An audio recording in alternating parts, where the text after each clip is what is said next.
couldn't sleep. Your husband said you were to do nothing but rest and relax. He left strict orders. Don't you know you're opening a new play tonight? How can I forget? He's called me every half hour to remind me. You ought to rest and not be reading. Oriental philosophy, supposed to give you serenity. Rubbish. Frankly, I don't know why people go on stage. Sometimes I wonder why I do. So do my friends and family. They're worried about your opening tonight. I wish they'd quit worrying. Opening night jitters are bad enough. Mr. Blodgett hardly ate a thing this morning. He was that upset. I know. He awakened me practically before the crack of dawn and announced loudly in my ear that he was getting up, but that I was to go right on relaxing, not worry about the show, just sleep all day. What a snare and a delusion. How could I sleep, relax, with the prospect of an opening night ahead of me? That husband of yours, he is a thoughtful one. He's a complete darling, but not at 8 o'clock in the morning when I'm trying to relax. Can I get you anything? Maybe a cup of tea. Has Betsy come yet? Miss Patterson? Miss Patterson? Lila, I forgot to tell you. Miss Patterson's an old school friend from Connecticut. She's coming down for the opening tonight. Well, ma'am, I wish you had told me. I'm sorry, but I've been so busy with rehearsal, it slipped my mind. Well, you said I could leave early tonight, that there'd be no dinner in. I know. You can leave. Husband won't be any bother. Absolutely no bother at all. Don't answer it. You've got to relax. It's probably just my husband. Plus, I'm far too curious to let the phone ring. Hello? Oh, hello, George. No, you didn't disturb me. It's almost time to go to the theater and... Nervous? I'm not nervous. I've faced opening nights before, you know. Thank you. Yes, I agree with you that any new play is on the knees of the gods. You have a new script you want me to read? Well, send it along. Okay. Thank you, George. All the adulterated nerve. Now, ma'am, don't get excited. I'm not excited. The thought of some people. If he had the brass to wish me good luck, the only luck he wishes me is bad luck, so that I'll accept that awful compliment play of his. Your tea. I thought, you filled my cup too full. Well, I guess you must feel like that poor heavyweight champion Jack Dempsey when the challenger George Carpenter knocked him out. Really, I can't say I've never trained for the ring. Today I won't forget. I bet $10 on the champ.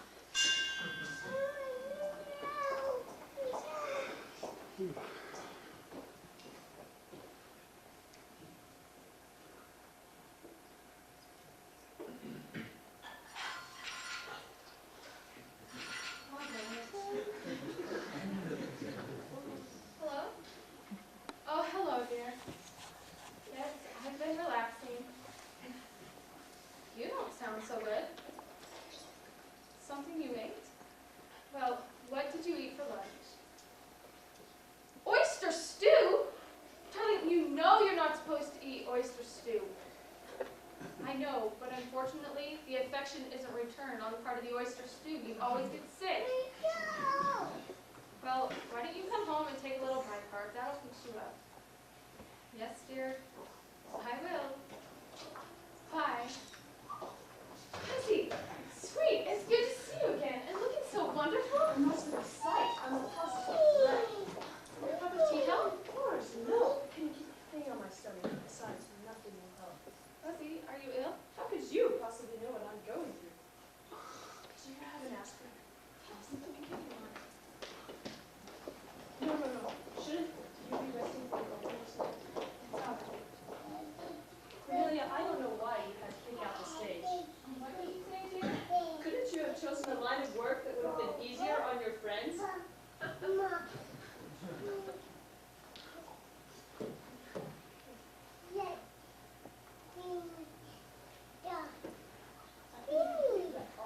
Worrying about your openings now. I'm sorry, I didn't think it would bother you. Well, it has, and I do think it's most inconsiderate of you. You might have become a reporter on the Travel Time magazine and got sent out to far-off places. But no, you had to become an actress and worry all your friends have to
I'm not in the first act. I don't make my entrance until the second. Not in the first act? You mean I have to sit through an entire act before you even appear? That's right. Well, that's the final straw. I'll be a stretcher case by that time. Perhaps I better lie down before I fall in heat. Well, your room's ready. Just pull down the covers. You'll feel better. I won't even be able to close my eyes, let alone sleep.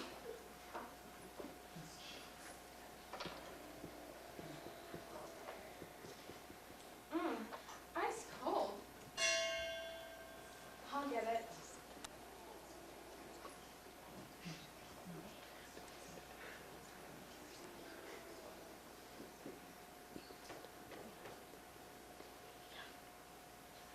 But of course, Cecilia, I'm one of her oldest friends. We both are, aren't you, Gloria? Yes, but we don't like to admit we go back that far, do we, Hazel? But I have strict orders not to disturb her. She's opening a new play tonight. But Cornelia would never forgive us if we didn't see her all on open night, would she, Gloria? Heavens, no. It's all right, Lila. Cornelia. Darling, it's been ages. Haven't it?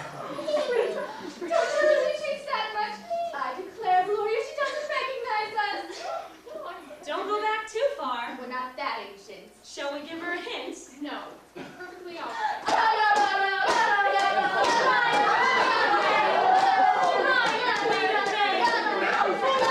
Queen of May. Now you remember, don't you? College? Freshman year? Those crazy things the upperclassmen made us do. Will you ever forget them?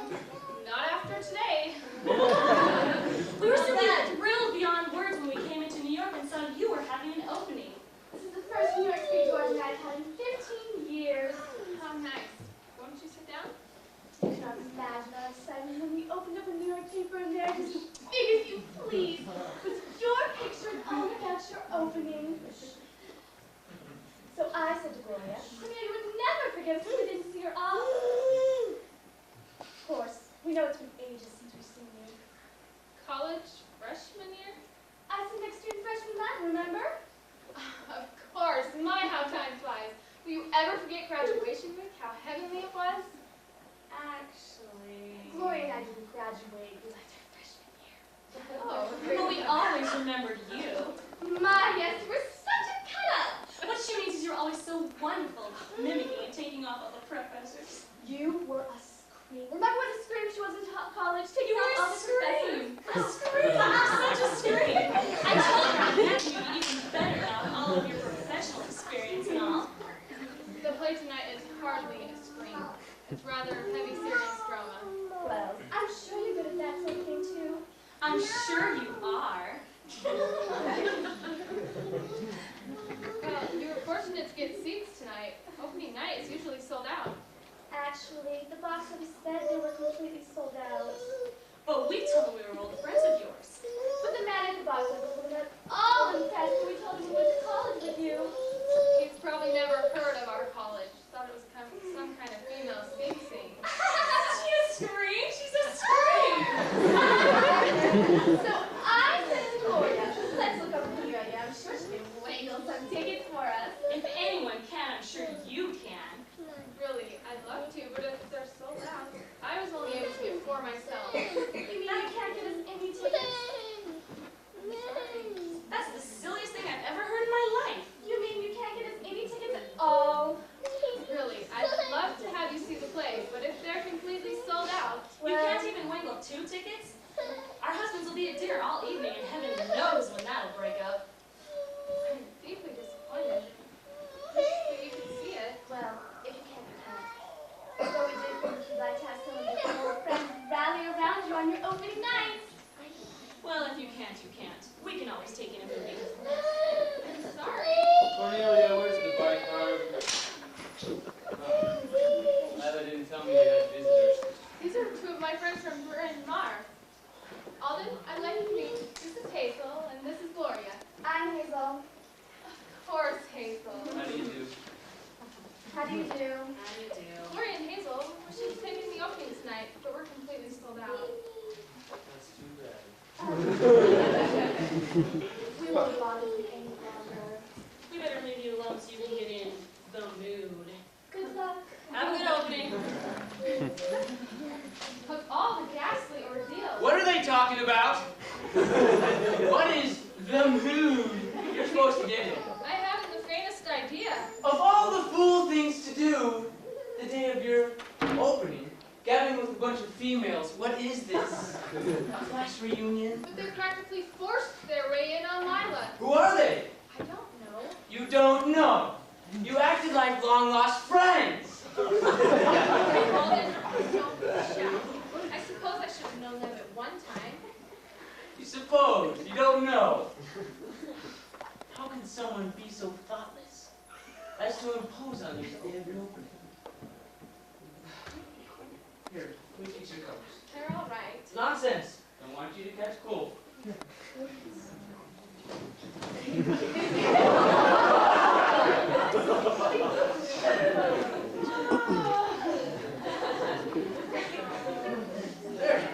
Better? Did you get some sleep? Oh, don't stop me. Amelia. And then I ate oyster stew. I should never eat oyster stew at a time like this. Do you think Cornelia has any idea what her friends, family, and friends go through every time she has an opening night? Never marry into the theatrical profession. You don't look too good yourself. I feel awful. Aren't they beautiful? Fuzzy, I didn't know you were awake. I never even closed my eyes. Even if I had, that crash was enough to waken the dead. Sorry. Oh, all in your stomach again? The oyster stew. Hold these while I get you on close and back down. But Cornelia, I really ought to be resty. Of course, on the other hand, all Cornelia has to do on an opening night is act. Do you think I could have a tray sent up to my room? Oh, of course. I'll tell Lila. I'll simply have to take it easy until it's time to go to the theater. Here, drink this down quick. I'll take these.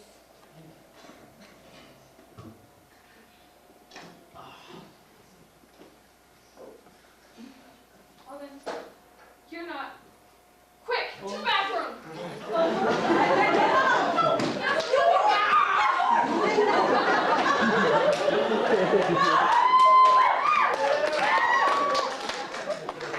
Worried about all of this. Really taking this very hard. He shouldn't have eaten the oyster stew. Don't be so heartless, Cornelia. Besides, if we're worried half to death about you, I don't think you really appreciate what we go through every time you have an opening night. I'm beginning to.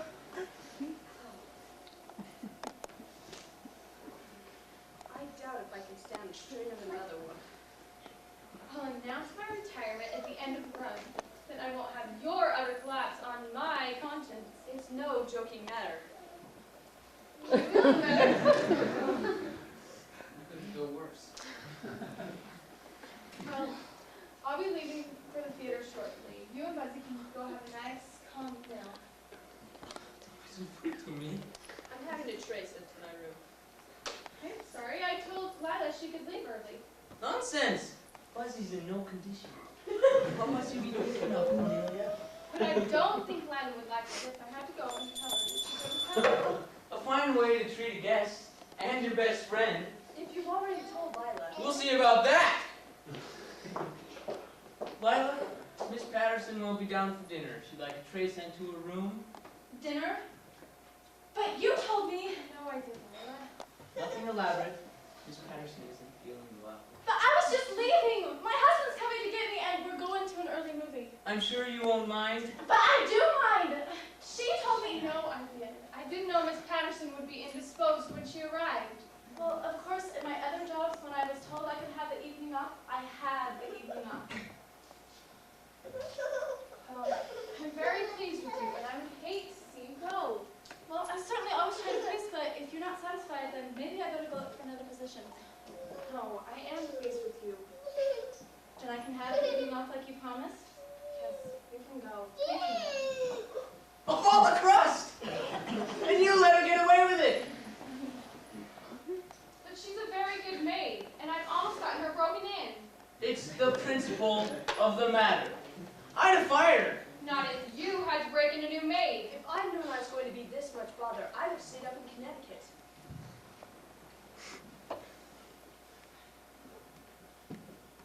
Maybe you can fix her a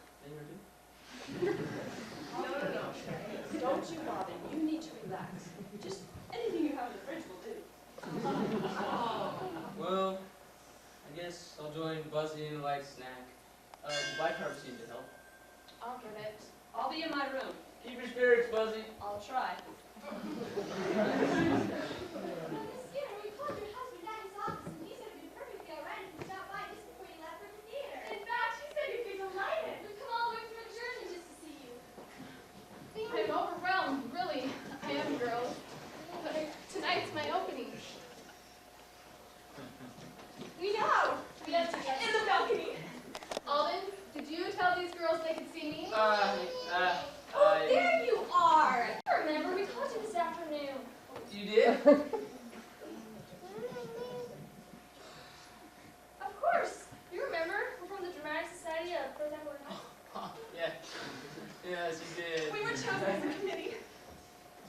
Miss Skinner has been voted our favorite actress. We would like to present to her this scroll for our esteemed affection. You said it was a wonderful gesture, and you were sure Miss Skinner would be overwhelmed. I am. But you should have come back to stage after the performance. There are so many people around then. And we wanted to ask you a few questions for our school paper. You don't mind. No, fire away. What are young girls' chances on the stage today, Miss Skinner? I suppose that is on the young girl. Do you ever get stage fright? Frequently, opening night. What do you think of marriage and a career? She means nothing personal. Any marriage has its ups and downs, career or no career. What do you think of the medium of television? It's nice, you don't have to walk to the neighborhood movie house anymore. Really? I must be going. Would you give up the spoken drama for the tinsel of Hollywood, Miss Skinner? Tinsel's very attractive. Is it true? I'll get it. Is it true that Rex Tilford started out as a chorus boy? So I've heard.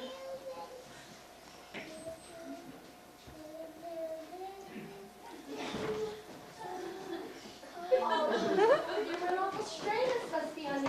However, do you bear up under it? I never closed my eyes a second last night. Not a second word about Cornelia's opening. I had the jitters for a week. You'll never know. Cornelia, Dodie, and Janice stopped by to see you. How nice. This is a committee of girls from the Perth Amboy High Dramatic Society. They've chosen Cornelia as their favorite actress. Isn't that sweet? All the way from Perth Amboy. Yes, they've been asking Cornelia questions. Why don't you have a seat? Cornelia should be out in a minute. I will. Before I drop. I'm as weak as a kid. Couldn't touch a fire punch. I'd have been better off if I hadn't been stomached and turning somersaults. Tony and Janice, so sweet of you to drop by. Don't think it was an effort. I've been in unstrict all day. You'll never know what an opening night does to me. We're terribly worried about Alden. Poor dear. He should have known better than to eat the oyster stew. Oyster stew? Cornelia! Don't be unfeeling. He's been in agony worrying about you. You better sit down yourself. Oh, Miss Skinner, what is your favorite part? Do you prefer Shakespeare to modern drama? How long do you think your play will run? My husband will have to answer any further questions. You must be very proud of your wife. I am. Does being married to a famous actress make you self-conscious? Well, it's a little confusing at times, but I wouldn't say it made me self-conscious. Did that contingent of a would-be Sarah Bernhardt's leave yet?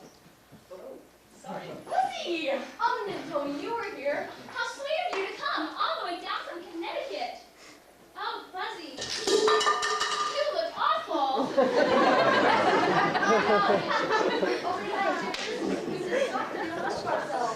I said I'd pack my bags and leave. I ever thought of going on stage. He doesn't understand how Alden puts up with it. The strain of rehearsals, opening night. The train ride from Connecticut was positively ghastly, but of course I wouldn't think of letting poor Cornelia go through this alone. Do you think Miss Skinner will be coming out soon? Yeah, she'll be leaving for the theater shortly. Now, girls, it was sweet of you to come all the way from Perth Amboy, but you must realize how nervous upset Mr. Blodgett is at a time like this. Yes, you've had your little interview. But, really, it's sweet of you to come, but you can see her again tonight, backstage, after the show. Do you think we could? Oh, yes, definitely, I'm sure of it. We can't thank you enough for Yes, my thank I'm you. sure we all Bye. enjoyed it. Woo!